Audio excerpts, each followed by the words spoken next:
Los fenicios se establecieron en las costas del mar Mediterráneo oriental, en la actual República del Líbano, entre la desembocadura del río Orontes al sudoeste de Turquía y el monte Carmelo al noroeste de Israel. Estos sitios corresponden a las zonas a las que se les llamará con el nombre de Fenicia, provenientes del término griego poimos, que significa púrpura, denominación que los griegos le dieron ya que realmente eran pueblos descendientes de los cananeos, instalados en dichas zonas y también en el Golfo Pérsico, pero que se fueron fragmentando en diversos grupos en un periodo que va desde el 3000 a.C. hasta el 100 a.C. Su origen es semítico y se constituyen en un mosaico o variedad de ciudades-estado independientes entre sí, vinculadas por la lengua y la civilización. Cada una de estas ciudades está regida por un soberano o gobernante local, al que apoyan las familias de comerciantes más poderosos.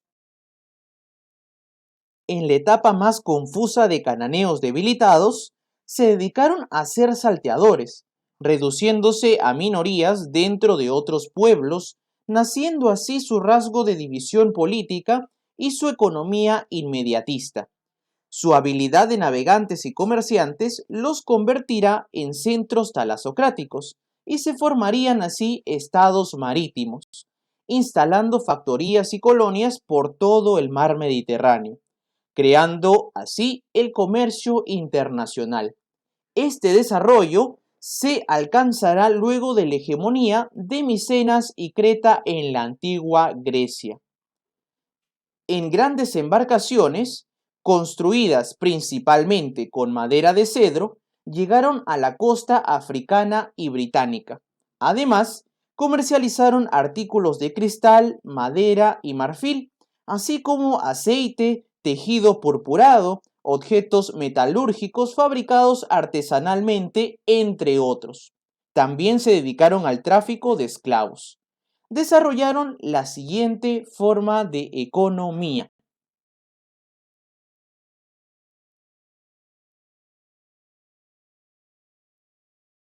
Número 1. Colonias.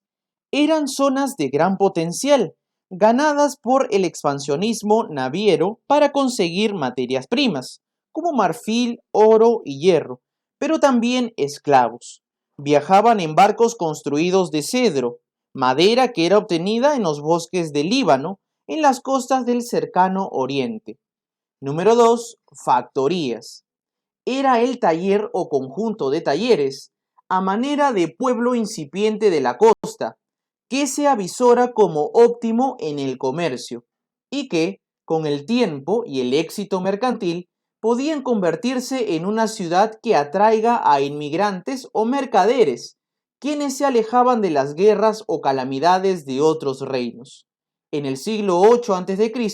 se incorporan como núcleos importantes ciudades como Andrumetún, Hipodriaditus, Hippus Regius y la isla de Malta en el norte africano. Número 3. Concesiones.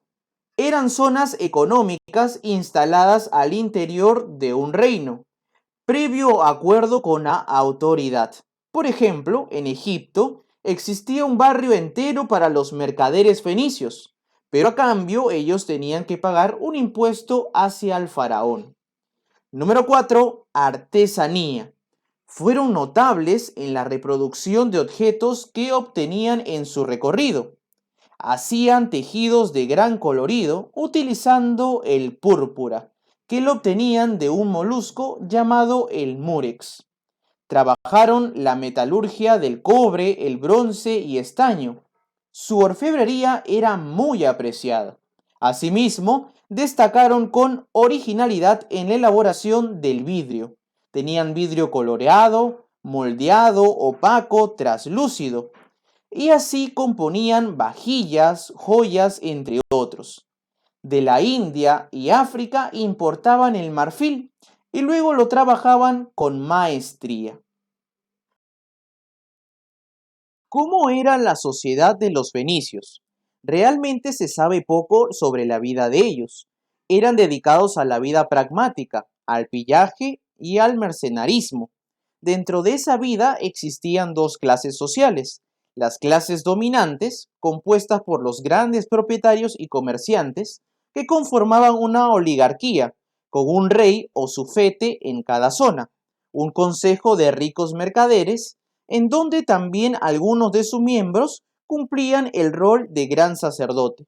Y por otro lado teníamos a la clase dominada, que estaba compuesta por cargadores, campesinos, artesanos, remeros, soldados y esclavos. La evolución histórica de los fenicios pasó por la hegemonía de diferentes ciudades-estado, llenas de apogeo y vicisitudes. Es así como primero vamos a hablar de la ciudad de Biblos. Fue una ciudad que comercializó con Egipto, la más importante entre las existentes.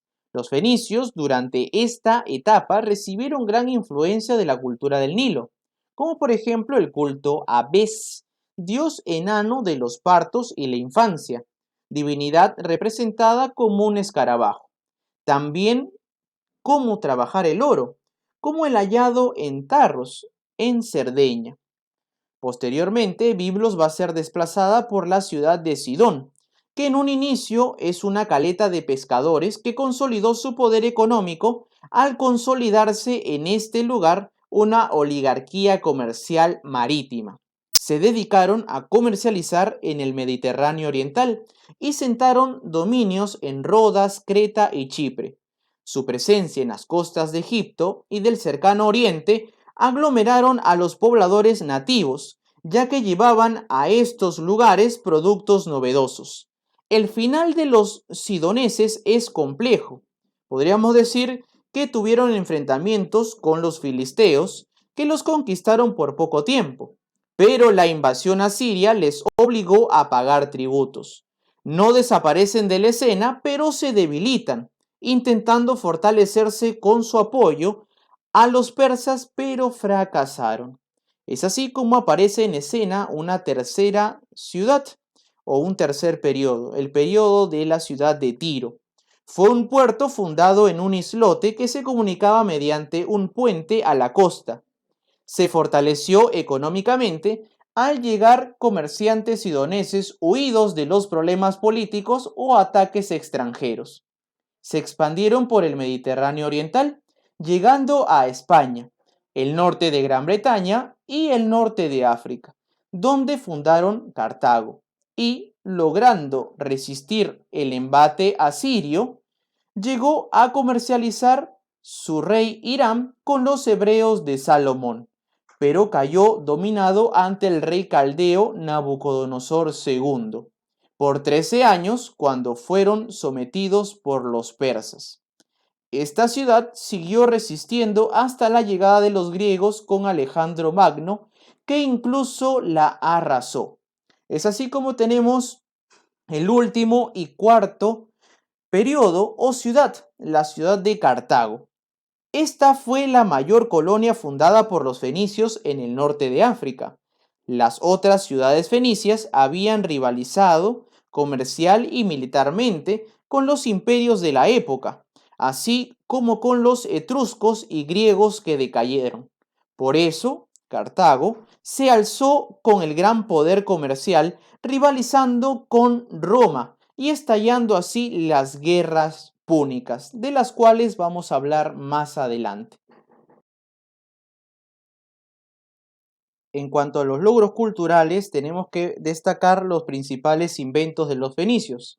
Por ejemplo, el vidrio transparente, la letra de cambio para facilitar las transacciones comerciales mediante el crédito, el alfabeto fonético, que en un inicio son 30 signos consonantes sin vocales hallados en Ugarit. Luego la simplificación alcanza los 22 signos, que en su transmisión al Oriente Próximo fue adoptado por los hebreos, y en su transmisión al mundo egeo se pueden ubicar inscripciones de alfabeto fenicio tanto en Chipre como el sur de Grecia. Ya en Grecia se da la adaptación del sistema silábico fenicio a la lengua griega. Se crean signos para las vocales y se conserva el orden y equivalencia de los signos fenicios.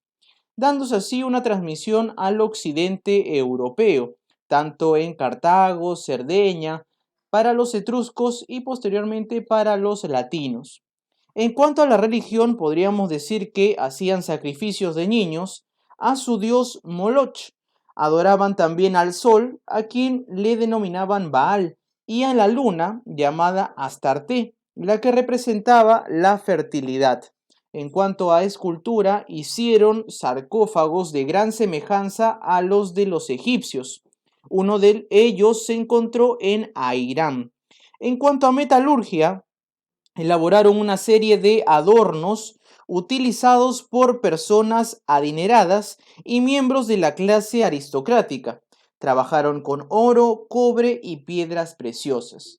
Muy bien, chicos, esto ha sido todo por la clase correspondiente a los fenicios. Por favor, no olviden revisar también los videos que estamos agregando que van a nutrir aún más esta clase. ¿Sí? No olviden por favor también revisar el segundo tema que estoy dejando correspondiente a los hebreos, que está interesantísimo. Cuídense mucho y hasta una próxima oportunidad.